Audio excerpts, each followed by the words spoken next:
Bonjour Clarisse. Bonjour. Comment tu vas? Très très bien. Très bien.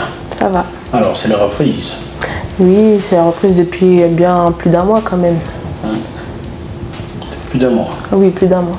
Alors, comment trouves-tu cette reprise? Difficile, compliquée? Le début a été très difficile. Les 2-3 premières semaines ont été très très dures. Mon corps a eu du mal à s'en remettre quelques matins. C'était dur de se lever pour recommencer dans le dur. Mais là, tout se passe bien, c'est beaucoup mieux. Heureusement qu'il y a l'amour du métier. Hein? Ah oui, heureusement, sinon rien n'aurait été capable, rien n'aurait été possible. Vos vacances n'ont pas été de tout repos, on le sait. Que pouvez-vous nous en dire? Bon, quand même, ça m'a fait beaucoup de bien, un mois de vacances, même si j'ai eu plusieurs sollicitations. Mais voilà, c'était quand même des vacances qu'il fallait que je prenne pour repartir de plus belle. Et voilà, maintenant que les vacances sont terminées, je peux attaquer à fond. Sacrée responsabilité, car à cette rentrée, tous les regards seront tournés vers vous, vous le savez. Vous, particulièrement, pour Teddy, mais Teddy, ça fait très longtemps que les regards étaient sur lui. Vous êtes la nouvelle championne du monde des moins de 63 kg. Tous les regards seront tournés vers vous. Une grosse responsabilité à ce niveau-là, non? Non, pour moi, pas du tout. Je ne me préoccupe pas des autres, je me préoccupe de moi. Pas d'appréhension? Non, pas du tout. Pour moi, si c'est une reprise d'entraînement. Donc, bien sûr, mon objectif, c'est de gagner. Mais c'est aussi de pouvoir me jauger, de pouvoir savoir, de régler quelque chose par rapport pour moi à mes prochains objectifs, donc les championnats d'Europe, championnats du monde. Donc pour moi c'est une reprise tranquille, mais bien sûr toujours partante pour gagner. Toujours la niaque. Exactement. Par où commenceront vos compétitions? Alors bien dans 3 semaines en Corée là, donc ce sera fin novembre. Et donc voilà, je suis prête, il me reste juste un petit régime à faire et tout sera parfait. Oula, je vous plains. Ah oui, il faut me plaindre. Vous avez baigné sur les médias ces jours-ci en participant à 2 tirages au sort de la Coupe de France de football. Quelle impression avez-vous eu de vous retrouver aux côtés d'un autre grand champion, meilleur joueur du monde, Jean-Pierre Papin? Mais déjà qu'on m'ait invité à ce genre de choses, c'était vraiment pas attendu pour moi parce que foot, judo, il n'y a pas trop de rapport.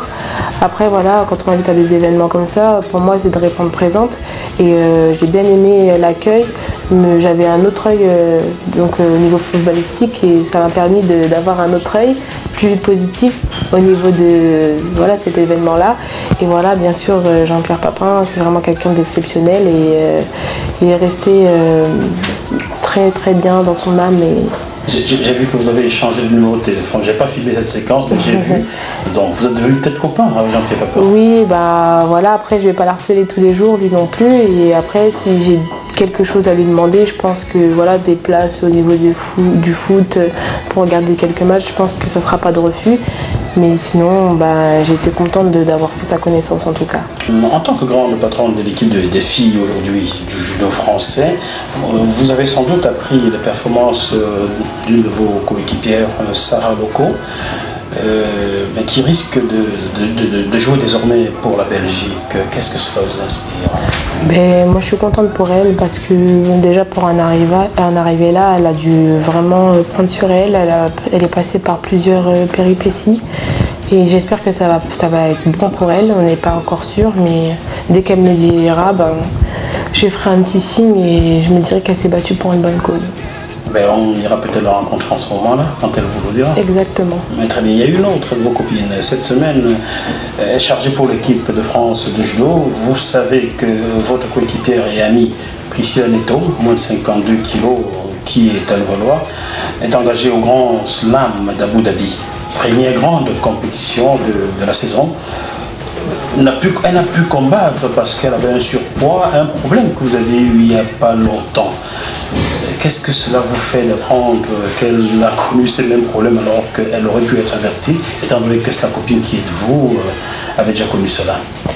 De toute façon, quand on arrive dans ce genre de cas, on ne sait pas qu'on va pas être au poids. On met tout en œuvre pour être au poids. On se dit pas j'ai pas envie d'être au poids, tant pis, je vais. Non, c'est quelque chose de déjà très difficile pour nous. Et quand j'ai appris qu'elle n'a pas été au poids, ça m'a fait mal au cœur parce que j'ai eu la même chose. Et c'est pas, on le désire pas. Et être au poste, c'est quelque chose de compliqué aussi pour nous, parce que c'est beaucoup de sacrifices qu'on fait. Et voilà, et ils ne s'en rendent pas compte aussi, les entraîneurs, où ils nous jugent pour ça, alors que c'est quelque chose de très très très très compliqué. Et voilà, je pense qu'elle ne l'a pas voulu.